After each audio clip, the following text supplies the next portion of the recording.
दोस्तों एक कहानी है लूफी की, जो कि समुद्र में एक बड़े खजाने को ढूंढने निकलता है और इस सफर में उसे मिलते हैं कई सारे विलन्स और कई सारे अच्छे दोस्त। अब क्या लूफी उस खजाने को ढूंढ पाएगा और कैसा होगा उसका ये समुद्री एडवेंचर, चलिए देखते हैं इस पूरी कहानी में। तो कहानी के शुरुआत में हमें पायरेट्स यानी कि समुद्री लुटेरों की एक दुनिया को दिखाया जाता है, जहां का सबसे बड़ा पायरेट गोल्ड रोजर होता है। लेकिन गोल्ड रोजर को आज पकड़ लिया गया है और मरीन फोर्स यानी कि समुद्री सैनिकों के वाइस एडमिरल गार्प उसे सभी लोगों के सामने मारने लाते हैं, ताकि अब कोई भी पायरेट बनने के बारे में ना सोचे और इस दुनिया से सभी पायरेट्स खत्म हो जाएं। मगर ऐसा नहीं होता, क्योंकि गोल्ड रोजर अब तक का सबसे बड़ा पायरेट था और उसने अपनी पूरी जिंदगी में काफी सारा खजाना इकट्ठा करके कहीं छुपा दिया था। गोल्ड रोजर सबको बताता है कि उसने समुद्र में काफी सारा खजाना छुपा रखा है। गोल्ड रोजर सबसे कहता है कि समुद्र में जाओ और मेरा खजाना ढूंढ कर दिखाओ, और ये सुनकर लोगों में खजाने को ढूंढने का एक जज्बा पैदा हो जाता है। तभी गार्प ये देखकर तुरंत गोल्ड रोजर को मरवा देता है। मगर अब कई सारे लोग गोल्ड रोजर का खजाना ढूंढने के लिए समुद्र में जाकर पायरेट्स बनने लगते हैं। मतलब कि गार्प का पूरा प्लान उल्टा हो गया। वो चाहता था पायरेट्स खत्म हो जाएं, लेकिन गोल्ड रोजर के मरने के बाद पायरेट्स का एक नया युग ही शुरू हो गया और सभी पायरेट्स गोल्ड रोजर के खजाने को, जिसे वन पीस कहा जाता है, उसे ढूंढने निकल गए। अब कहानी 22 साल आगे आती है, जहां हमें एक लड़के मंकी डी लूफी को दिखाया जाता है। लूफी गोल्ड रोजर के खजाने यानी कि वन पीस को ढूंढकर पूरे समुद्र का सबसे बड़ा पायरेट बनना चाहता है, इसीलिए वो अपने सफर पर निकल चुका है। लेकिन अब पहले ही दिन जिस बोट पर वो बैठा था उसमें पानी आने लगता है। लूफी एक ड्रम में घुस जाता है और पानी में डूबने से बच जाता है, मगर फिर उसका ड्रम पानी में तैरते हुए दो पायरेट्स के जहाजों के पास पहुंच जाता है, जिनके बीच आपस में लड़ाई हो रही थी। यहाँ बड़े जहाज की कैप्टन अलविदा होती है, जिसके ऊपर मरीन फोर्स ने काफी सारे पैसों का इनाम रखा था। अलविदा अपने साथियों के साथ मिलकर दूसरे जहाज के लोगों को मारकर बंदी बना लेती है। फिर अलविदा के साथी उसके जहाज का सामान लूटकर अपने जहाज पर लाने लगते हैं। इसी बीच ये लोग उसी ड्रम को उठाकर अपने जहाज में ले आते हैं, जिसमें लूफी छुपा हुआ था। फिर जब रात में सब सो रहे थे तो लूफी बाहर आता है। लूफी को यहाँ एक लड़का कोबी मिलता है, जो कि उसे देखकर डर जाता है। लूफी उसे शांत कराता है और कहता है कि वो उसे नहीं मारेगा। फिर लूफी कोबी को बताता है कि वो भी एक पायरेट है। कोबी कहता है कि तुम कोई पायरेट नहीं लगते। इस पर लूफी कहता है कि सारे पायरेट्स बुरे नहीं होते। अब इसी बीच हम लूफी के पास्ट को देखते हैं, जहां हमें पता चलता है कि लूफी बचपन से ही एक पायरेट बनना चाहता था और लूफी को शैंक नाम का एक पायरेट बहुत पसंद था और लूफी शैंक्स को अपना हीरो मानता था। अब जब शैंक्स अपने साथियों के साथ इस आइलैंड पर वापस आता है तो लूफी शैंक्स से उसे भी उसकी टीम में शामिल कर लेने के लिए कहता है, मगर शैंक्स उससे कहता है कि तुम अभी लुटेरे बनने के लिए तैयार नहीं हो, ये काम काफी खतरनाक है। मगर ये सुनकर लूफी जहाज पर एक ऊंची जगह पर जाता है और सबके सामने अपने चेहरे पर चाकू से एक निशान बनाता है, ताकि वो सबको दिखा सके कि अब वो बच्चा नहीं है और पायरेट बन सकता है। अब प्रेजेंट टाइम में कोबी ये सब सुनकर लूफी से कहता है कि तुम एक पायरेट बनने का सपना कैसे देख सकते हो। इस पर लूफी कहता है कि पायरेट्स बनकर हम समुद्र में अपने साथियों के साथ एडवेंचर कर सकते हैं और हम पायरेट्स बिल्कुल आजाद होते हैं। कोबी भी आजाद होना चाहता था, लेकिन वो कहता है कि इस जहाज की कप्तान अलविदा उसे आजाद नहीं होने देगी। अब तभी अलविदा के खटराटों की आवाज सुनकर लूफी कहता है कि क्या तुम लोगों ने किसी समुद्री मॉन्स्टर को पकड़ रखा है। इस पर कोबी कहता है कि ये अलविदा के खर्राटों की आवाज है। कोबी लूफी को ऊपर ले जाता है और कहता है कि अभी सब सो रहे हैं, इसीलिए तुम यहाँ से निकल जाओ। लूफी यहाँ से जा रहा था, लेकिन तभी उनकी आवाजें सुनकर सभी लोग जाग जाते हैं और अलविदा भी यहाँ आ जाती है।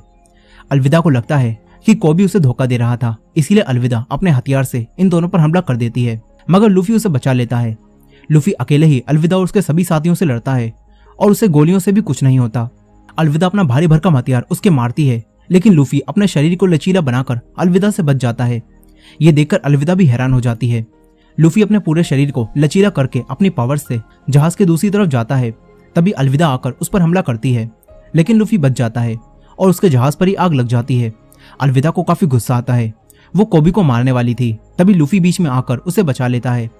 इसके बाद लूफी अपने स्पेशल मूव गम गम पिस्तो करते हुए अलविदा को उड़ा देता है और अलविदा सबको अलविदा कहकर चली जाती है। यहाँ अब सभी लोग लूफी से डरकर हार मान लेते हैं और लूफी कोबी के साथ यहाँ से जाने लगता है। इसके बाद हम एक तलवारबाज रोरोनोआ जोरो को देखते हैं, जो कि सभी समुद्री पायरेट्स का शिकार करता है। यहाँ एक आदमी मिस्टर सेवन जोरो को अपनी टीम में शामिल होने का ऑफर देता है, मगर जोरो उसे मना कर देता है। इसके बाद जोरो मिस्टर सेवन से फाइट करता है। जोरो काफी अच्छा तलवारबाज था और वो अपनी दोनों तलवारों की मदद से मिस्टर सेवन के 2 टुकड़े कर देता है और फाइट में जीत जाता है। वहीं लूफी और कोबी उस जहाज से निकल चुके थे। कोबी लूफी से पूछता है कि तुम्हें लचीले होने की पावर्स कैसे मिली। इस पर लूफी बताता है कि जब वो छोटा था और शैंक्स ने उसे अपनी टीम में शामिल करने से मना कर दिया था, तो गुस्से में उसने शैंक्स के खजाने में से एक डेविल फ्रूट खा लिया, जिसके बाद उसे ये लचीले होने की पावर्स मिल गईं। अब प्रेजेंट डे में कोबी पूछता है कि हमें कहाँ जाना है। इस पर लूफी कहता है कि हम ग्रैंड लाइन पर जा रहे हैं जहाँ वन पीस छुपा हुआ है। कोबी पूछता है कि क्या तुम्हें ग्रैंड लाइन का रास्ता पता है, लेकिन लूफी को ग्रैंड लाइन का रास्ता नहीं पता होता। अब यही कोबी बताता है कि उसका भी एक सपना है, वो मरीन बनना चाहता है और कमजोर लोगों की मदद करना चाहता है। ये सुनकर लूफी कहता है तो फिर ठीक है, हम पास के मरीन बेस पर चलते हैं, वहां से मुझे ग्रैंड लाइन का मैप मिलेगा और तुम वहां मरीन बनने के लिए रुक जाना। जिसके बाद ये दोनों मरीन बेस पर जाने लगते हैं। इसी दौरान हम एक लड़की नामी को देखते हैं जो कि एक छोटी सी बोट पर मर रही थी। तभी उसे एक बड़ी बोट दिखती है जिसमें 2 आदमी थे। नामी उनसे मदद मांगती है, लेकिन नामी देखती है कि ये दोनों तो लुटेरे हैं, इसीलिए नामी अपने पास रखे एक बॉक्स को बचाने लगती है। ऐसा लगता है कि उसमें कोई खास खजाना है और ये देखकर वो दोनों लुटेरे अपनी बोट से उतरकर नामी की बोट में आकर उस बॉक्स को खोलने लगते हैं। लेकिन जब वो दोनों वो बॉक्स खोलते हैं तो उसमें कुछ भी नहीं होता और यही नामी इनकी बोट चुरा कर ले जाती है। इसके बाद नामी भी पास ही के मरीन बेस पर आ जाती है। यहीं कोबी और लूफी एक बार में खाना खा रहे थे और यहीं जोरो भी आ चुका था। यहाँ एक छोटी लड़की जोरो के लिए राइस बोल बनाकर लाती है, लेकिन यहाँ के मरीन कैप्टन मॉर्गन का बेटा हेल्मेपो आकर उन्हें गिरा देता है और फिर उस लड़की से बदतमीजी से बात करता है। ये देखकर जोरो उसे माफी मांगने के लिए कहता है, लेकिन वो अपनी तलवार निकाल लेता है। तभी जोरो उससे फाइट करता है। फिर और मरीन ऑफिसर्स आकर जोरो पर हमला कर देते हैं, लेकिन जोरो उन सबको बिना तलवार निकाले ही हरा देता है। तभी मौके का फायदा उठाकर नामी भी एक मरीन ऑफिसर को बेहोश करके एक कोने में ले जाती है। यहाँ कोबी एक टेबल के नीचे छुपा हुआ था और लूफी मजे से फाइट देख रहा था। यहीं जोरो मरीन सैनिकों को मारकर कैप्टन के बेटे को मारने वाला था। तभी वो कहता है कि मुझे छोड़ दो, तुम जो मांगोगे मेरे डैड तुम्हें दे देंगे। ये सुनकर जोरो अब मरीन कैप्टन मॉर्गन के पास अपना इनाम लेने आता है, क्योंकि वो पायरेट्स को मारता था। लेकिन मॉर्गन उसे इनाम देने के लिए कहते हैं कि तुम्हें मेरे पास 7 दिनों तक कैद रहना होगा। ये सुनकर जोरो कहता है कि मुझे कैद करने की कोशिश की तो सबसे पहले तुम्हारा पिल्ला मरेगा। तभी ये सुनकर मॉर्गन का बेटा भड़क जाता है, मगर उसके डैड उसे ही दूर फेंक देते हैं। इसके बाद मॉर्गन जोरो से कहता है कि तुम्हारी इस हरकत के बाद कोई भी मरीन बेस तुम्हें इनाम नहीं देगा, इसलिए तुम हमारे साथ काम करने लगो या फिर 7 दिनों तक यहाँ कैद रहो। ये सुनकर जोरो मॉर्गन के साथ काम करने से मना कर देता है और 7 दिनों के लिए कैद हो जाता है। फिर अगले ही दिन लूफी ग्रैंड लाइन के मैप को छुड़ाने के लिए यहाँ आ जाता है। लूफी जोरो को देखकर उसे आजाद करा देता है। इसके बाद लूफी उसी रास्ते से वापस चला जाता है। यही नामी भी उसी मरीन ऑफिसर की यूनिफॉर्म चुराकर अंदर घुस गई होती है। नामी भी ग्रैंड लाइन का मैप चुराने आई थी, लेकिन वही ऑफिसर यहाँ आकर नामी को पहचान लेता है। फिर ये दोनों मरीन ऑफिसर नामी पर हमला कर देते हैं, मगर नामी उन दोनों को मारकर उनका काम तमाम कर देती है। तभी ऊपर से लूफी टपकता है और लूफी ने सारी बातें सुन ली होती हैं, जिससे ये दोनों जान चुके थे कि वो दोनों ही यहाँ ग्रैंड लाइन का मैप चुराने आए हैं। लूफी मॉर्गन के ऑफिस में जाने लगता है, क्योंकि ग्रैंड लाइन का मैप वहीं रखा हुआ है। तभी नामी भी उसके पीछे जाती है। अचानक इनके सामने मॉर्गन आ जाता है, लेकिन वो नामी को एक मरीन समझता है और नामी कहती है कि मैं इस मुजरिम को पकड़कर ले जा रही हूँ, इसे अभी भी अरेस्ट किया गया है। अब ये सुनकर मॉर्गन यहाँ से चला जाता है, लेकिन चालाक नामी ने मॉर्गन की जेब काट ली होती है और उसके ऑफिस की चाबियां चुरा ली थी। और अब ये दोनों मॉर्गन के ऑफिस में घुस जाते हैं। ये दोनों ग्रैंड लाइन के मैप को ढूंढने लगते हैं। तभी मॉर्गन को वहीं वो दोनों ऑफिसर मिलते हैं जो कि अभी पिटे पड़े थे। वो दोनों मॉर्गन को बताते हैं कि वो लाल बालों वाली लड़की घुसपैठिया है। ये सुनकर मॉर्गन यहाँ इमरजेंसी अलार्म बजवा देता है। दूसरी तरफ लूफी और नामी को वही तिजोरी मिल चुकी थी जिसमें ग्रैंड लाइन का मैप रखा है, लेकिन नामी से वो तिजोरी नहीं खुलती। तभी बाहर मॉर्गन आकर उस दरवाजे को तोड़ने लगता है। ये देखकर लूफी अपनी ताकत से पूरी तिजोरी को उठाता है और नामी के साथ वहां से नीचे कूद जाता है। ये दोनों जिंदा बच जाते हैं, लेकिन फिर मरीन सैनिक यहाँ आकर इन्हें चारों तरफ से घेर लेते हैं, मगर लूफी और नामी उनसे लड़कर उन्हें मारने लगते हैं। तभी जोरो भी अपनी तलवारें लेकर यहाँ आ जाता है और देखता है कि ये दोनों बच्चे तो पिट रहे हैं, इसीलिए जोरो भी इनकी मदद करता है। फिर ये तीनों सारे मरीन सैनिकों को मार देते हैं। तभी मॉर्गन यहाँ आ जाता है। मॉर्गन के हाथ में हथियार लगा था जिससे वो इन पर हमला कर देता है। तभी जोरो और लूफी उससे फाइट करते हैं, लेकिन मॉर्गन काफी पावरफुल था, इसीलिए अब जोरो को अपनी तीसरी तलवार भी निकालनी पड़ती है। जोरो उसे निकालकर अपने मुंह से पकड़ता है और मॉर्गन को मारने लगता है। इसके बाद लूफी अपने गम गम पिस्तौल मूव से उसे मारकर दूर फेंक देता है। ये तीनों मरीन से बच जाते हैं। फिर जोरो इनकी और मदद करता है और ग्रैंड लाइन की तिजोरी को लूफी की शिप तक ले आता है। तभी मॉर्गन का बेटा हेल्मेपो यहाँ गन लेकर आता है, लेकिन तभी कोबी उसके एक मुक्का मारकर उसे बेहोश कर देता है। फिर लूफी कोबी को अपने साथ चलने के लिए कहता है, क्योंकि मरीन सैनिक अब इनके पीछे पड़े हैं। मगर कोबी लूफी से कहता है कि मैं अपना सपना पूरा करने के लिए यहीं रुकूंगा और एक अच्छा मरीन सैनिक बनूंगा। अब ये सुनकर लूफी जोरो और नामी के साथ इस बोट को लेकर निकल जाता है। दूसरी तरफ हम फिर से गार्प को देखते हैं, जिन्होंने 22 साल पहले गोल्ड रोजर को पकड़ा था। गार्प को पता चलता है कि मरीन बेस से कोई उनका ग्रैंड लाइन का मैप चुरा कर ले गया है और ये जानकर गार्प इसी बेस पर आने लगते हैं।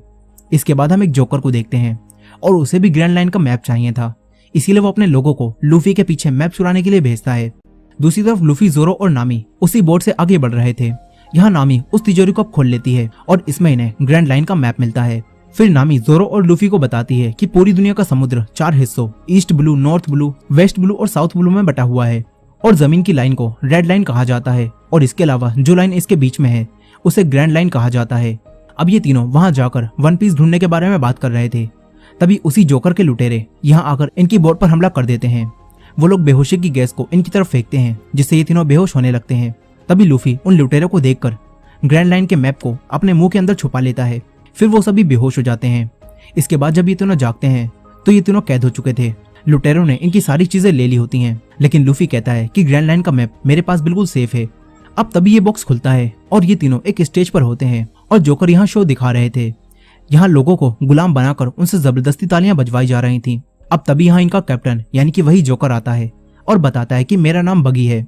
लूफी इसे पहचान लेता है क्योंकि बगी भी एक पायरेट होता है और इसके ऊपर भी काफी सारे पैसों का इनाम था। लूफी बगी से कहता है कि वो भी पायरेट्स का किंग बनने वाला है, लेकिन बगी ये सुनकर हंसने लगता है और कहता है कि वन पीस को ढूंढकर मैं पायरेट्स का किंग बनूंगा। अब बगी इनसे ग्रैंड लाइन का मैप मांगता है। तभी चालाक नामी अपनी चालाकी दिखाती है और कहती है कि हमारे पास ग्रैंड लाइन के मैप से बढ़िया भी एक चीज है। ये कहकर नामी लूफी की टोपी को उछाल देती है और यहाँ से भाग जाती है। लूफी अपनी टोपी को पकड़ने के लिए अपना हाथ लंबा करता है और सभी लोग उसे देखते ही रह जाते हैं। वहीं नामी जब सर्कस से बाहर पहुंचती है तो देखती है कि बगी ने इन लोगों के पूरे शहर को तबाह कर दिया है। अब तभी बगी के लोग आकर नामी को पकड़कर वापस बगी के पास ले जाते हैं। इसके बाद बगी के साथी जोरो और नामी को पकड़कर यहाँ से ले जाते हैं। यहाँ बगी लूफी से उस मैप के बारे में पूछता है, लेकिन लूफी उसे मैप के बारे में कुछ भी नहीं बताता। इस पर बगी उसके हाथ पैरों को बांधकर उसे खींचने लगता है, लेकिन लूफी को कोई फर्क नहीं पड़ता, उल्टा उसे तो और मजा आ रहा था। तभी बगी लूफी की टोपी को देखकर उसे पहचान लेता है और कहता है कि ये तो शैंक्स की टोपी है। बगी कहता है कि तुम्हारी उम्र में मैं और शैंक्स भी एक ही टीम में थे, लेकिन फिर शैंक्स ने भी मुझे धोखा दे दिया। अब यहाँ बगी लूफी से मैप लेने के लिए यहाँ एक बच्चे को मारने वाला था। तभी लूफी अपने आप को छुड़ाता है और गमगम पिस्तौल करते हुए बगी की गर्दन उड़ा देता है, मगर सर अलग होने के बाद भी वो जिंदा रहता है। इसके बाद बगी बताता है कि मैंने भी तुम्हारी तरह डेविल फ्रूट खाया था जिससे मुझे ये पावर्स मिली हैं। इसके बाद बगी बेहोशी की गैस की मदद से लूफी को दोबारा बेहोश कर देता है। दूसरी तरफ जोरो और नामी अब कैद हो चुके थे, लेकिन नामी के पास ताले को खोलने के लिए एक चाबी थी। नामी उससे वो लॉक खोलने की कोशिश करती है। तभी यहाँ बगी का एक आदमी आ जाता है। जोरो ने इस आदमी के भाई को और इसके पुराने साथियों को पहले दौड़ा दौड़ा कर मारा था, इसीलिए अब ये जोरो को मारने वाला था। वो जोरो को घुमाता है और उसके चाकू मारने लगता है, लेकिन ये प्रो निशानेबाज था, इसीलिए इसका एक भी निशाना ठीक नहीं लगता। अब तभी नामी लॉक खोल लेती है और इसके एक लात मारती है। इसके बाद जोरो इसे पकड़ लेता है। फिर नामी उसे छुड़ाती है और जोरो इस लुटेरे को आसानी से बेहोश कर देता है। वहीं दूसरी तरफ गार्प, जो कि इस बेस के वाइस एडमिरल हैं, वो यहाँ पहुंच जाते हैं। यहाँ मॉर्गन उनसे झूठ बोल रहा था और बता रहा था कि उसके बेटे की गलती की वजह से वो पायरेट ग्रैंड लाइन का मैप चुराकर यहाँ से ले गए। मॉर्गन कहता है कि कोबी, जो कि नया कैडेट है, उसने मेरे बेटे को बचा लिया, नहीं तो वो भी मारा जाता। अब गार्प कोबी को देखकर सब कुछ समझ जाता है कि कोबी लूफी के साथ मिला हुआ है, इसीलिए गार्प कोबी को अकेले में मिलने के लिए बुलाता है और पूछता है कि तुम उन पायरेट्स के साथ कब से काम कर रहे हो। यहाँ गार्प का साथी कहता है कि एक बार में तुम्हें लूफी के साथ देखा गया था, इसीलिए अब हमें सच बताओ। ये सुनकर कोबी गार्प को सब कुछ सच बता देता है कि लूफी ने मुझे अलविदा से छुड़ाया था, फिर वो यहाँ आ गया और क्योंकि वो हमेशा से मरीन बनना चाहता था, इसीलिए वो मरीन बनने के लिए यहीं रुक गया। गार्प समझ जाता है कि लूफी सच कह रहा है, इसीलिए गार्प कोबी को लूफी को पकड़ने के लिए अपनी टीम में शामिल कर लेता है। वहीं दूसरी तरफ बगी ने लूफी को एक टैंक में कैद कर दिया होता है जिसमें समुद्री पानी भर रहा था और समुद्री पानी की वजह से लूफी की ताकतें कमजोर पड़ चुकी थी। यहाँ बगी दोबारा से लूफी से वो मैप मांगता है, मगर लूफी उसे वो मैप नहीं देता। तभी बगी टैंक में पानी की स्पीड बढ़ा देता है। इसी दौरान हम छोटे लूफी को देखते हैं जो कि शैंक्स के उसे छोड़कर जाने से दुखी था। तभी यहाँ एक और पायरेट अपने साथियों के साथ आता है और लूफी को परेशान करने लगता है, मगर तभी शैंक्स अपने साथियों के साथ यहाँ आ जाता है और उस पायरेट की टीम की लंका लगा देता है। तभी वो पायरेट लूफी को लेकर समुद्र में चला जाता है, मगर तभी इनकी बोट पर एक बड़ा सा जीव हमला कर देता है जिससे वो पायरेट पानी में डूबकर मर जाता है। यहाँ लूफी भी पानी में डूबने लगता है। तभी शैंक्स आकर उसे बचा लेता है। फिर वो मॉन्स्टर पानी से बाहर आता है और इन पर हमला करता है। शैंक्स बीच में आकर लूफी को बचा लेता है। इसके बाद शैंक्स उसकी आंखों में आंखें डालकर देखता है और उसे डराकर भगा देता है, मगर उस मॉन्स्टर ने शैंक्स का एक हाथ खा लिया होता है और ये देखकर छोटे लूफी को काफी दुख होता है, मगर इससे लूफी समझ जाता है कि वो भी पायरेट बनने के लायक नहीं है। इसके बाद शैंक्स लूफी को छोड़कर चला जाता है। लेकिन जाते समय शैंक्स लूफी को अपनी टोपी देता है और लूफी के पास शैंक्स की ये आखिरी निशानी थी। लेकिन अब प्रेजेंट टाइम में बगी उसी टोपी को खराब करने लगता है। लूफी को यह देखकर काफी गुस्सा आता है। तभी यहाँ जोरो और नामी आ जाते हैं और टैंक को झटका देते हैं। बगी अपने साथियों को देखता है, लेकिन जोरो और नामी मिलकर पहले ही उसके सारे साथियों को सफाया कर चुके थे। इसके बाद टैंक भी टूटता है और लूफी बाहर आता है। तभी लूफी के अंदर से वो मैप बाहर आ जाता है, लेकिन लूफी के लिए मैप से पहले उसकी टोपी जरूरी थी। लूफी टोपी को उठाता है। इसी बीच बगी वो मैप उठा लेता है। तभी जोरो उसे तलवार से मारता है, लेकिन अपनी स्पेशल पावर की मदद से बगी जोरो से बच जाता है। वो अपने शरीर के कई सारे टुकड़े करके जोरो और नामी पर हमला करके उन्हें मारता है। तभी लूफी बगी से फाइट करने के लिए उठता है और उसे मारने लगता है, लेकिन बगी लूफी पर भी भारी पड़ रहा था। तभी लूफी को यहाँ कई सारे बॉक्स दिखते हैं। लूफी नामी को वो बॉक्स दिखाता है। इसके बाद जोरो और लूफी मिलकर बगी के टुकड़ों को पकड़कर उस बॉक्स की तरफ फेंकते हैं और नामी उन्हें कैद कर देती है। फिर बगी अब छोटा हो जाता है। इसके बाद लूफी उसे अपने स्पेशल मूव से यहाँ से उड़ा देता है। फिर लूफी वो मैप नामी के हाथों में सौंपता है, क्योंकि अब वो तीनों अच्छे दोस्त बन चुके हैं। इसके बाद लूफी, जोरो और नामी यहाँ कैद लोगों को आजाद कराते हैं। दूसरी तरफ गार्प ने वहाँ के कैप्टन मॉर्गन को कैद कर लिया होता है, क्योंकि कैप्टन मॉर्गन एकदम भ्रष्ट कैप्टन था। इसके बाद गार्प कुछ नए मरीन सैनिकों को लेकर खुद लूफी को पकड़ने का फैसला करता है। उसके नए मरीन सैनिकों में मॉर्गन का बेटा हेलमेपो और कोबी भी शामिल होते हैं और ये लोग लूफी को पकड़ने के लिए समुद्र में निकल जाते हैं। वहीं लूफी उन लोगों को आजाद कराने के बाद जोरो और नामी के साथ अपने सफर पर निकल चुका था। तभी हम नामी को देखते हैं, जो कि किसी से फोन पर बात करती है और कहती है कि मेरे पास ग्रैंड लाइन का मैप है और मैं आ रही हूँ। यानी कि नामी इन्हें धोखा दे रही है। अब इसके बाद हम 7 साल पहले के साइरप विलेज को देखते हैं, जहाँ एक बच्चा उसोप हमेशा शोर मचाकर सबको डराता है और कहता है कि लुटेरे आ रहे हैं। शुरू में सभी लोग उसकी बातों को सच समझकर उससे डरते थे, लेकिन कुछ सालों बाद ही लोग समझ गए कि उसोप झूठ बोलता है, इसीलिए अब कोई भी उसकी बात पर विश्वास नहीं करता। कहानी प्रेजेंट डे में आती है, जहाँ उसोप अब बड़ा हो चुका है, लेकिन अब भी वो सबसे कहता है कि लुटेरे आ रहे हैं, लेकिन अब भी कोई उसकी बातों पर विश्वास नहीं करता। अब यही लूफी और उसके दोस्त आगे बढ़ रहे थे, लेकिन उनका जहाज खराब हो जाता है। इसीलिए ये लोग नया जहाज खरीदने के लिए उसोप के आइलैंड पर आ जाते हैं और अपने जहाज को पानी में डुबो देते हैं, ताकि कोई भी इन्हें ना ढूंढ पाए। दूसरी तरफ गार्प लूफी को ढूंढने के लिए आगे बढ़ रहा था। तभी गार्प देखता है कि कोबी इस जहाज पर बाकियों से अच्छा काम करना जानता है, इसीलिए गार्प कोबी को अपने साथ ले जाता है और हेलमेपो से काम करने के लिए कहता है। वहीं दूसरी तरफ उसी जोकर बगी ने अपने सारे पार्ट्स फिर से निकाल लिए होते हैं, लेकिन फिर एक आदमी उसके पास आता है और कहता है कि तुम्हें आर्लोंग ने बुलाया है, मगर बगी आर्लोंग के पास जाने से मना कर देता है। तभी वो फिशमैन बगी के 2.5 किलो का हाथ मारकर उसे बेहोश करता है और अपने साथ ले जाता है। वहीं लूफी और उसके साथी जहाज देख रहे थे। तभी लूफी को एक जहाज पसंद आ जाता है और इसी जहाज पर लूफी को उसोप मिलता है। उसोप इस जहाज की देखभाल करता था और वो कहता है कि अगर तुम्हें ये जहाज खरीदना है तो मैं तुम्हें अपनी दोस्त से मिलवा सकता हूँ, उसका ही ये जहाज है, बल्कि उसका ही ये पूरा आइलैंड है। ये सुनकर लूफी, जोरो और नामी उससे मिलने के लिए तैयार हो जाते हैं। इसके बाद उसोप उन्हें अपनी दोस्त के घर ले जाता है। ये घर काफी बड़ा होता है। फिर यहाँ एक लड़की आती है। वो अपने बटलर क्लाहाडोर के साथ थी और आज काया का 18वां जन्मदिन था। उसोप काया को बर्थडे विश करता है और लूफी, जोरो और नामी को अपना साथी बताता है। फिर काया उसोप और उसके साथियों को आज यहीं डिनर करने के लिए कहती है। इसके बाद क्लाहाडोर इन्हें नहाकर कपड़े बदल लेने के लिए कहता है। यहाँ काया के मॉम डैड की डेथ हो चुकी थी और काया भी काफी बीमार रहती थी, इसीलिए उसके नौकर और क्लाहाडोर ही पूरा घर संभालते हैं।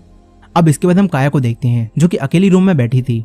तभी खुफिया रास्ते से उसोप उसके पास आता है और उसे गिफ्ट के तौर पर समुद्री मोती देता है। उसोप काया को खुश करने के लिए उसे झूठी झूठी कहानियां सुनाता है कि वो बड़े बड़े एडवेंचर कर चुका है। तभी काया को खांसी आती है। उसोप उसे उसकी चाय पिलाता है, जिससे काया को थोड़ा अच्छा महसूस होता है। यही लूफी और नामी इतने सारे कपड़े देखकर कंफ्यूज हो रहे थे कि वो कौन से कपड़े पहने। अब तभी यहाँ जोरो आता है और लूफी और नामी से पूछता है कि क्या काया के साथ जो आदमी था, क्या वो तुम्हें जाना पहचाना लग रहा था? लेकिन नामी और लूफी मना करते हैं। वहीं वो आदमी क्लाहाडोर अपनी चिकनी चुपड़ी बातों से काया का दिल जीत लेता है। काया उसे अपना अच्छा दोस्त मानती है, मगर हकीकत में क्लाहाडोर दोनों नौकरों के साथ मिलकर काया को मारने का प्लान बना रहा था, ताकि इस आइलैंड पर वो राज कर सके। और इसी वजह से क्लाहाडोर रोज काया को थोड़ा थोड़ा जहर दे रहा था, जिस वजह से काया लगातार बीमार रहती है। यहाँ काया के शेफ ने कई सारा जहरीला सूप बनाया होता है, ताकि वो लोग काया को मार सकें। वहीं दूसरी तरफ गार्प कोबी को अपने साथ गेम खेलने के लिए कहता है। वो दोनों गेम खेलने लगते हैं और गार्प उसे गेम खेलते हुए समझाता है कि अगर तुम हार के बारे में सोचते रहोगे तो तुम हारते ही रहोगे, इसीलिए तुम्हें जीत के बारे में सोचना होगा। इसके बाद जब कोबी जीत के बारे में सोचता है तो वो गार्प को भी गेम में हरा देता है। वहीं दूसरी तरफ लूफी, जोरो और नामी पार्टी का मजा ले रहे थे। यही नामी एक आदमी मैरी से बात करती है, जो कि काया का सारा बिजनेस संभालता है। अब इसके बाद यहाँ काया क्लाडोर के साथ आती है। फिर काया मेरी से मिलती है। जोरो क्लाडोर से बात करता है और पूछता है कि क्या हम पहले मिल चुके हैं, तुम मुझे जाने पहचाने लगते हो। लेकिन क्लाडोर मना कर देता है। यही मेरी काया से कुछ बात करना चाहता था, लेकिन क्लाडोर उसे रोक देता है और सबको खाना खाने के लिए कहता है। फिर जब ये सब लोग खाना खा रहे होते हैं तो इसी बीच लूफी काया से उसी जहाज के बारे में बात करता है। काया कहती है कि मेरे मॉम डैड के जाने के बाद जहाजों का बिजनेस मेरी संभालते हैं, लेकिन आज रात के बाद सब बदल जाएगा क्योंकि आज मैं 18 साल की हो जाऊंगी और सारा बिजनेस मेरे पास आ जाएगा। यह सुनकर लूफी काया को बताता है कि हम पायरेट्स हैं और हम लोग ग्रैंड लाइन की तरफ जा रहे हैं, इसीलिए हमें तुम्हारा वो जहाज चाहिए। अब तभी ही काया की तबीयत खराब होने लगती है। ये देखकर क्लाडोर इन सबको यहाँ से जाने के लिए कहता है, मगर काया कहती है कि आज रात इन्हें यहीं रुकने दो। ये सुनकर क्लाडोर भी चुप हो जाता है और काया को उनके रूम की तरफ ले जाने लगता है। दूसरी तरफ हेलमेपो गार्प को आकर बताता है कि हमें एक आइलैंड के पास लूफी के जहाज का सामान मिला है। ये सुनकर गार्प कोबी को उस आइलैंड पर जाकर लूफी को पकड़ कर लाने के लिए कहता है। यहीं काया के घर में क्लाडोर मैरी को जान से मारने जाता है क्योंकि मैरी काया को सब सच बताने वाला था। यहाँ हम देखते हैं कि क्लाडोर के पास भी स्पीड और ब्लेड की पावर्स हैं, जिनसे क्लाडोर मैरी को जान से मार देता है। इसके बाद हम फिर से बगी को देखते हैं, जिसे वही फिशमैन पकड़कर आर्लोंग के पास ले आया था। और आर्लोंग बकी से कहता है कि मैं पूरे ईस्ट ब्लू का सबसे बड़ा पायरेट हूँ, इसीलिए अगर तुम यहाँ कुछ भी लूटमार करोगे तो मुझे मेरा हिस्सा देना होगा। ये सुनकर बगी कहता है कि वो कुछ भी नहीं कर पा रहा, बल्कि लूफी नाम का एक लड़का पूरे ईस्ट ब्लू में घूम रहा है और उसने ग्रैंड लाइन का मैप भी चुरा लिया है। ये सब जानकर आर्लोंग कहता है कि लूफी कहाँ है। बगी कहता है कि मुझे छोड़ दो, मैं उसे ढूंढने में तुम्हारी मदद करूंगा। आर्लोंग मान जाता है। वहीं रात में लूफी और खाना खाने के लिए अपने रूम से बाहर निकलता है। तभी उसे जोरो मिलता है, जो कि पीने के लिए कुछ ड्रिंक ढूंढ रहा था। फिर वो दोनों एक साथ किचन में जाते हैं, जहाँ इन्हें उसोप मिलता है। वो पहले से ही यहाँ बैठा था। जोरो और लूफी उसोप से बात करने लगते हैं। दूसरी तरफ नामी भी अपने रूम से बाहर आकर यहाँ की चीजों को चुराने लगती है। तभी वो काया के रूम में पहुंच जाती है और काया उसके हाथ में सामान देखकर सब समझ जाती है। लेकिन काया नामी से कुछ भी नहीं कहती और उससे दोस्तों की तरह बातें करने लगती है। वहीं उसोप बातों ही बातों में लूफी को बताता है कि मेरे डैड भी एक बड़े पायरेट हैं, लेकिन जब मैं छोटा था तो वो हमें छोड़कर चले गए। वो कहता है कि मेरे डैड का नाम यासोप है। लूफी उनका नाम सुनकर उन्हें पहचान लेता है और बताता है कि मैं उनसे मिल चुका हूँ, वो शैंक्स की टीम में है। उसोप उनके बारे में सुनकर काफी खुश हो जाता है। तभी जोरो उसोप से पूछता है कि यहाँ ड्रिंक है क्या। उसोप बताता है कि नीचे बेसमेंट में काफी सारी ड्रिंक पड़ी है। फिर ये दोनों ड्रिंक पीने के लिए बेसमेंट में चले जाते हैं। तभी इन्हें मैरी मिलता है, जो कि मर चुका था। उसोप ये देखकर घबरा जाता है। तभी क्लाडोर इनके सामने आता है और उसके 5 ब्लेड देखकर जोरो को याद आ जाता है कि क्लाडोर असल में ब्लैक कैट पायरेट्स का कैप्टन है, जिसका नाम कुरो है और इसके ऊपर भी काफी सारे पैसों का इनाम है। जोरो क्लाडोर पर हमला करता है, लेकिन क्लाडोर बच जाता है। फिर क्लाडोर की एक साथी यहाँ आकर जोरो को मारकर बेहोश कर देती है। तभी उसोप एक पतली गली पकड़कर यहाँ से निकल लेता है। क्लाडोर अपने दोनों साथियों से इन बॉडीज को ठिकाने लगाने के लिए कहता है और यहाँ से चला जाता है। वहीं ऊपर लूफी ने वही सारा जहरीला सूप पी लिया होता है, जिससे वो वहीं बेहोश हो जाता है। इसी बीच नामी भी काया से बातें करने के बाद उसकी अच्छी दोस्त बन गई होती है और फिर नामी ने जो कुछ भी चुराया था वो सारा सामान नामी वापस रख देती है। वहीं वो दोनों नौकर मैरी और जोरो को एक कुएं में फेंक देते हैं। इसके बाद वो वापस जाने लगते हैं।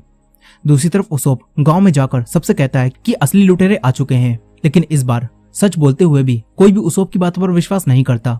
तभी कोबी अपने साथियों के साथ यहाँ आ जाता है। उसोप कोबी को सब कुछ बताता है और कहता है कि वो बटलर असल में ब्लैक कैट पायरेट का कैप्टन है, जो कि छुपकर यहाँ रह रहा है। मगर हेलमेपो कहता है कि ये सब झूठ है, क्योंकि ब्लैक कैट पायरेट्स के कैप्टन को मेरे डैड ने मार दिया था, इसलिए हमें यहाँ सिर्फ लूफी को ढूंढना चाहिए। लूफी का नाम सुनकर उसोप इन्हें बताता है कि लूफी भी वही है। उसोप इन्हें लूफी के पास ले जाने लगता है। वहीं नामी किचन में आती है तो देखती है कि लूफी बेहोश पड़ा है। अब तभी यहाँ कोई आने लगता है।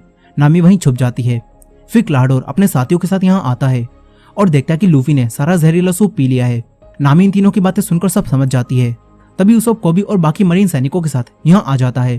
क्लाडोर दरवाजा खोलता है। उसोप कहता है कि यही वो लुटेरा है, लेकिन क्लाडोर कोबी से कहता है कि उसोप मानसिक रूप से बीमार है और बचपन से ही वो ऐसी कहानियां बनाता रहता है। ये सुनकर कोबी के अलावा कोई भी उसोप की बातों पर विश्वास नहीं करता। फिर हेलमेपो क्लाडोर से लूफी के बारे में पूछता है। क्लाडोर बेहोश लूफी को इन्हें सौंप देता है। वही नामी बाहर आकर उसकी साथी के एक पैन मारकर उसे बेहोश कर देती है और यहाँ से भाग जाती है। दूसरी तरफ उसोप भी भागकर काया के पास पहुंच जाता है। इधर क्लाडोर कोबी को यहाँ से जाने के लिए कहता है और उसके मुंह पर दरवाजा बंद कर देता है। वहीं नामी भी काया और उसोप के पास पहुंच चुकी थी। फिर उसोप और नामी क्लाडोर की सच्चाई काया को बताते हैं। वहीं जोरो कुएं में अब भी जिंदा होता है। जोरो वहां से बाहर निकलने की कोशिश करता है, लेकिन वो कुएं से बाहर नहीं निकल पा रहा था। मगर जोरो हार नहीं मानता। इसी बीच हम जोरो के पास्ट को देखते हैं, जब वो तलवारबाजी करना सीख रहा था। यहाँ एक लड़की कुइना जोरो की काफी अच्छी दोस्त थी। जोरो हमेशा उससे हार जाता था, मगर फिर उन दोनों ने साथ मिलकर कड़ी ट्रेनिंग करी और एक दूसरे से वादा किया कि हम में से एक इस दुनिया का सबसे बड़ा तलवारबाज बनेगा। लेकिन फिर कुछ समय बाद ही कुइना की एक एक्सीडेंट की वजह से डेथ हो गई और ये सब जानकर जोरो को काफी दुख हुआ। इसके बाद जोरो कुइना से किए हुए वादे को निभाने के लिए दुनिया का सबसे अच्छा तलवारबाज बनने निकल पड़ा। अब प्रेजेंट डे में यहाँ 12 बज जाते हैं और काया ऑफिशियली अब बड़ी हो चुकी है। इसीलिए अब क्लाडोर काया की प्रॉपर्टी पर कब्जा करने के लिए उसे मारने जाता है। वो इस घर से बाहर निकलने के सभी रास्तों को बंद करवा देता है। इसके बाद उसके दोनों साथी और वो खुद अपने हथियारों के साथ काया को मारने जाने लगता है।